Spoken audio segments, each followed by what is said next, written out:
গাছ থেকে সবজি তুলে রান্না করতে ভীষণ আনন্দ লাগে।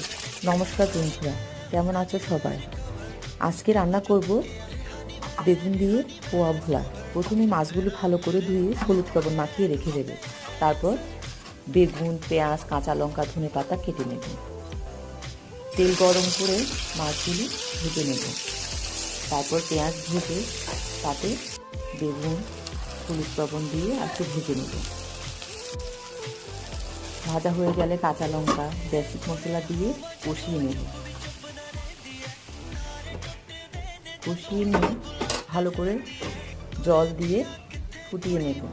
তারপর ফুটে উঠলে মাছগুলো দিয়ে দেব, দিয়ে আরও কিছুক্ষণ ফুটিয়ে নেব। স্বাদ মতো লবণ দিয়ে দেব।